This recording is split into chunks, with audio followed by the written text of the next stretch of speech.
ప్రజా TV Telugu news. చాలా busy అయిపోతారు సార్.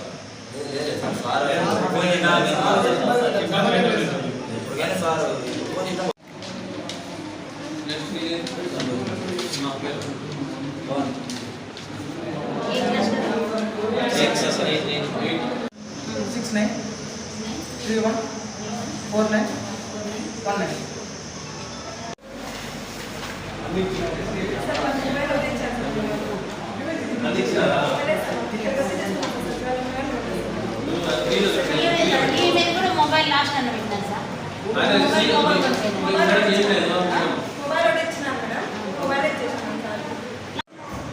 నువ్వు నాతో మాట్లాడాలి, నేను నాతో మాట్లాడలేదు.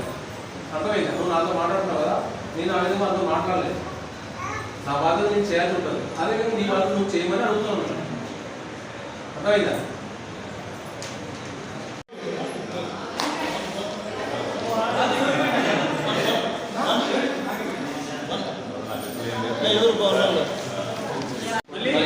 మళ్ళీ సార్ మీరు అందరు ఇచ్చారా? వీళ్ళు ఏమైనా పెండింగ్ అంటే ముగ్గురు మాత్రం మొబైల్స్ పెండింగ్ ఉన్నాయి సార్. ఒకటి ఓటీకేస్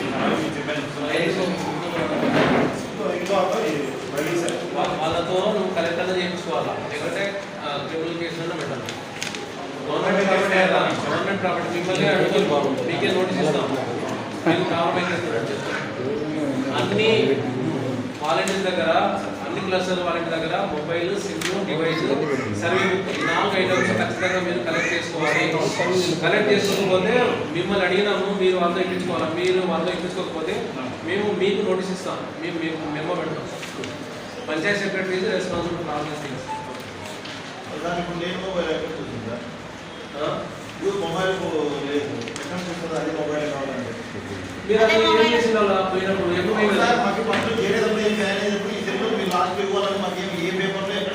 ఎప్పుడు ఎక్స్పెక్ట్ చేయలేదు. డిజైన్ చేస్తే అట్టగా బాబు ఏం పేరు వల్లి కదా.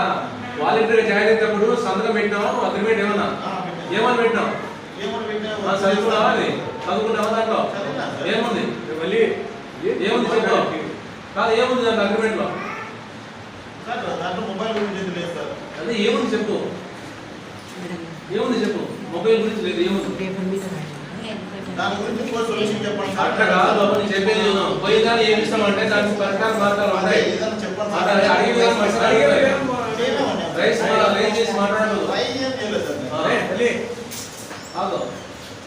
ఎట్లయినా కానీ గవర్నమెంట్ ప్రాపర్టీ మనం యూజ్ చేసేటప్పుడు దాన్ని ఖచ్చితంగా మళ్ళీ మనం గవర్నమెంట్కి అప్పచెప్పాలా. నేనైనా నువ్వైనా, గౌరవేంద్రం కావచ్చు, శాలరీ కావచ్చు, కాంట్రాక్ట్ బేస్ అది ఏదైనా కానీ మనం వాడిన తర్వాత గవర్నమెంట్ ప్రాపర్టీ మళ్ళీ రిటైన్ చేయాల్సిన బాధ్యత మన మీద ఉంటుంది. మీరు ఇప్పుడు మీ సెల్ ఫోన్ ఎప్పుడు పోయింది చెప్పు. ఎప్పుడు చెప్పినావు నువ్వు ఆఫీస్కి?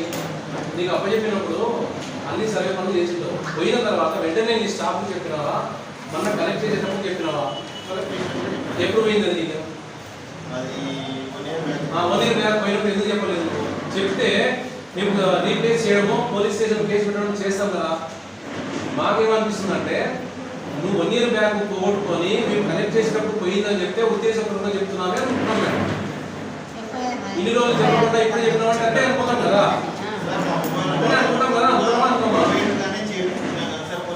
బాబు మీ కష్టాలు తెలుసు, మీ కష్టాలు తెలుసు. పోయిన దాన్ని ఎట్లా రికవర్ చేయాలో మా దగ్గర ఒక మెకానిజం ఉంది, మాకు చెప్పి తెలుస్తుంది కదా.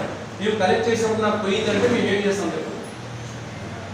కలెక్ట్ చేసినప్పుడు పోయిందంటే మేము ఏం చేస్తాం అంటే సార్ కలెక్షన్ చేసేది కదా సార్. ఇంతకుముందు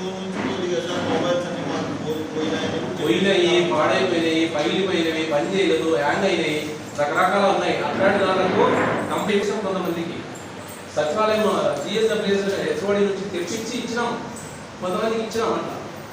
అట్లా నువ్వు చెప్పుకుంటే నీ ప్లేస్ రీప్లేస్ చేసేవాళ్ళం. కాబట్టి మనం ఏంటంటే ఇప్పుడు పొయ్యేది ఎవరు చేయాలంటే ఇప్పుడు అడుగుతున్నారు ఎవరు అన్ని అందరూ ఇచ్చారా? ఏమైనా పెండింగ్ ఉన్నాయా? మరి ఎట్లా రిజిస్ట్రింగ్ చేసి పోతే మీకు వాళ్ళు దొరకరు కదా, ఎట్లా ఇంకా రికవర్ చేస్తారు? మనం ఇచ్చినటువంటి mobiles, SIM cards, device, survey books అన్నీ హ్యాండ్ ఓవర్ చేసుకోవాలి మీరు మీ సచివాలయం నుంచి. ఎవరు ఎక్కడ మీ సచివాలయం లక్ష్మేంద్ర ఏది? ఇక్కడ లక్ష్మేంద్ర కరెక్ట్ చేసుకోలేదమ్మా. ముగ్గురు ఉన్నారు ఇక్కడ. ఎందుకు ఇవ్వలేదమ్మా మీరు? సార్ మొబైల్ నాకు పని చేయలేదు సార్. ఫస్ట్ ఇచ్చినప్పుడు షాప్లో ఇచ్చింటే వాళ్ళు చేస్తామన్నారు, కానీ ఇప్పుడు అడుగుతా ఉంటే వాళ్ళు అది పోయిందమ్మా ఇస్తానంటారండి సార్. ఇంకేం లేట్ అయినా ఇస్తాను మీ సెలవు. ఎప్పుడు లేట్ కంటే ఎన్ని రోజులు లేదు ఇచ్చింది? వాళ్ళు వెతికిస్తారండి షాప్లో మీరు ఇచ్చే ఎందుకు లేదు? 1 year అయిపోయింది సార్. వాళ్ళకి ఇక్కడ సామాన్లు దొరకలేదని చెప్తాను సార్. చేసి ఇస్తారంటే మీరు ఏం చేస్తారంటే అది దట్ ఈస్ పర్సనల్గా వాడుకుంటాము మా సెల్లో. మీరు మీ షాప్కి ఎవరైతే ఇచ్చారో వాళ్ళకి దగ్గర ఉన్న సంపాదన మీరేం చేయలేదు. మీ రెస్పాన్సిబిలిటీ కాబట్టి మీరు దానికి గవర్నమెంట్ కాస్ట్ కట్టేయండి, మొబైల్ తెచ్చేయండి. ఓకే. అనంతపురం జిల్లా నార్పల మండలం సిద్ధలాచర్ల గ్రామ పంచాయతీలో నా పేరు యామిని. నేను వాలంటీర్గా గత 5 సంవత్సరాల నుంచి చేస్తున్నాను. అన్న, నేను జగనన్న నీకోసమై నేను ఈరోజు నా మనస్ఫూర్తిగా ఎంపీడీఓ సార్ కార్యాలయం దగ్గరికి వచ్చి రిజైన్ చేస్తున్నాను. అన్నతో పాటు ప్రతి ఇంటికి వెళ్ళి నువ్వు ఇచ్చిన ప్రతి పథకము గుర్తు చేసి నవరత్నాలలో అన్ని పథకాలు ఎవరింటికి చెందాయో వాళ్ళ ఇంటికి అంతటికి వెళ్ళి అన్న ఇది చేశాడు, అన్న కోసం మనం చెయ్యాలి, అన్ననే మనకి నెక్స్ట్ మనకు అన్న రావాలి, అన్ననే కావాలి, జగనన్న కోసమే మనం ఉన్నాం అని ప్రతి ఒక్క ఇంటికి చేరి చెప్తా అన్న. జై జగనన్న.